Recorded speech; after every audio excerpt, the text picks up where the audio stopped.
नमस्कार, स्वागत है आपका सारांश न्यूज 24 पर, जहां हम आपको देंगे दिन भर की बड़ी और ताजा खबरें। तो शुरू करते हैं आज की ताजा खबर। चार्जशीट में सोनिया व राहुल का नाम। National Herald money laundering case में सोनिया गांधी, राहुल गांधी, सेम पित्रोदा, सुमन दुबे आदि को आरोपी बनाया गया है। ईडी ने 751.9 करोड़ की संपत्ति जब्त की है, जिसमें से 661.69 करोड़ की संपत्ति सिर्फ एसोसिएटेड जर्नल्स लिमिटेड से जुड़ी है। पीएमएलए के तहत आरोपियों को जमानत लेना आसान नहीं होगा। चार्जशीट पर विचार 25 अप्रैल को विशेष अदालत में होगा। यह मामला भाजपा नेता सुब्रमण्यम स्वामी की शिकायत पर आधारित है। तो चलिए जानते हैं क्या है मामला।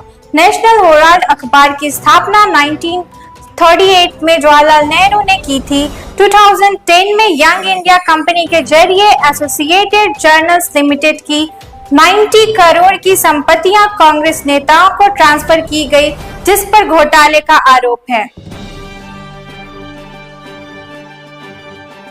महागठबंधन की चुनावी तैयारियां बढ़ने पर सहमति। दिल्ली में कांग्रेस नेता राजीव रंजन और तेजस्वी यादव की मुलाकात हुई।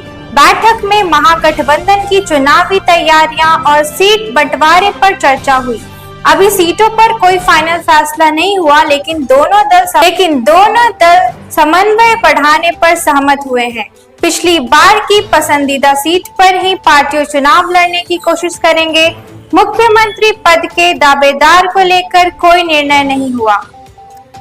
अगली बैठक पटना में होगी, जिसमें सीट बंटवारा और संगठन विस्तार जैसे मुद्दे उठेंगे। बैठक में कांग्रेस अध्यक्ष खड़गे, राहुल गांधी और महागठबंधन के कई नेता शामिल होंगे। डिजिटल अरेस्ट कर करोड़ों रुपए की ठगी करने वाले बड़े गिरोह तक पहुंची सीबीआई। डिजिटल अरेस्ट की जांच के दौरान गिरोह का पता चला। 12 जगह पर छापे। मुरादाबाद व मुंबई से दो आरोपित गिरफ्तार। 25,000 आईपी एड्रेस और लगभग 200 बैंक खाते मिले। परीक्षा में भी ले जा सकेंगे कैलकुलेटर। बीपीएससी ने 17वीं संयुक्त मुख्य परीक्षा में परीक्षार्थियों को कैलकुलेटर के प्रयोग की अनुमति प्रदान कर दी है। वैश्विक बाजारों में तेजी से 2% से ज्यादा बढ़े सेंसेक्स निफ्टी। ट्रंप की ओर से इलेक्ट्रॉनिक उत्पादों पर लगने वाले कर में ढील देने और ऑटोमोबाइल सेक्टर में शुल्क संशोधन के संकट से उछला बाजार। कारोबारी रॉबर्ट वाड्रा ने मंगलवार को आरोप लगाया कि गुरुग्राम में भूमि मामले के संबंध में ईडी द्वारा उन्हें तलब किए जाने के पीछे राजनीतिक प्रतिशोध है। वाड्रा ने कहा कि राजनीतिक से उनका जुड़ाव काफी हद तक गांधी परिवार के साथ उनके जुड़ाव के कारण है।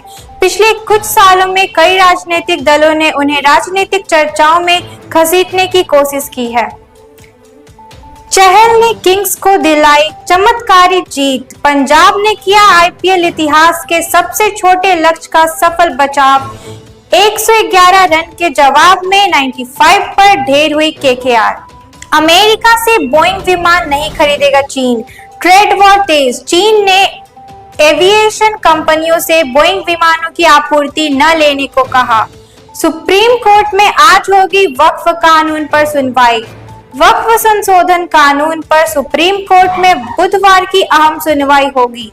प्रधान न्यायाधीश संजीव खन्ना, पीवी संजय कुमार और केवी विश्वनाथन की 3 सदस्यीय पीठ याचिकाओं पर सुनवाई करेगी। सुप्रीम कोर्ट में 20 से ज्यादा याचिकाएं दाखिल हुई है, जिनमें वक्फ संशोधन कानून 2025 की वैधानिकता को चुनौती दी गई है। ज्यादातर याचिकाएं कानून के विरोध में है, हालांकि कुछ याचिकाओं में कानून का समर्थन भी किया गया है। 2 याचिकाएं ऐसी भी है जिनमें वक्फ के मूल कानून वक्फ एक्ट 1995 को ही चुनौती देने हुए रद्द करने की मांग की गई है।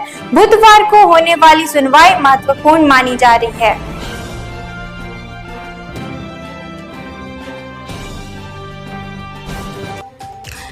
पटना विश्वविद्यालय ने जारी किया परीक्षा कैलेंडर। 24 से शुरू होगी यूजी में एडमिशन प्रक्रिया। पटना विश्वविद्यालय की ओर से सत्र 2025-26 का वार्षिक कैलेंडर जारी कर दिया गया है। विश्वविद्यालय की ओर से सत्र को नियमित रखने के लिए यूजी के विभिन्न कोर्स में एडमिशन के लिए ऑनलाइन एडमिशन फॉर्म 24 अप्रैल को जारी कर दिया जाएगा। वहीं पीजी के एडमिशन फॉर्म 2 जुलाई को जारी किए जाएंगे। पीजी रेगुलर के 3 कोर्स में मार्क्स के आधार पर जारी होगा मेरिट लिस्ट। जमीन व रास्ते के विवाद में फायरिंग, ईंट और पिस्तौल के बट से मार 3 को किया जख्मी।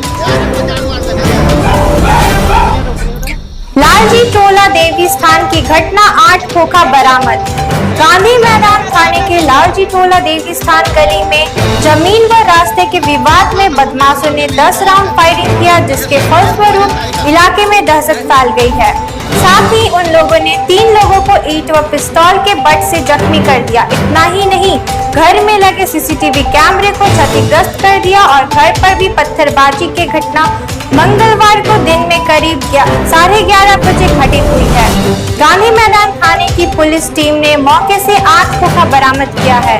बरामद खोखा कट्टा पिस्टल के थे। जख्मी लोगों में विद्याभूषण प्रसाद, ब्रजभूषण प्रसाद पर सच्चिदानंद है। विद्याभूषण के बेटे अवकाश कुमार उर्फ टिंकू ने इस मामले में लालजी टोला के रहने वाले व आनंद मधुकर, संजय कुमार, बिट्टू, ऋतुराज, राजेश को नामजद आरोपी बनाया है। साथ ही साथ 30-40 अज्ञात के खिलाफ केस दर्ज कराया है। आनंद मधुकर वीआईपी के प्रवक्ता हैं। गांधी मैदान थाना अध्यक्ष राजेश कुमार ने बताया कि मामले की जांच की जा रही है।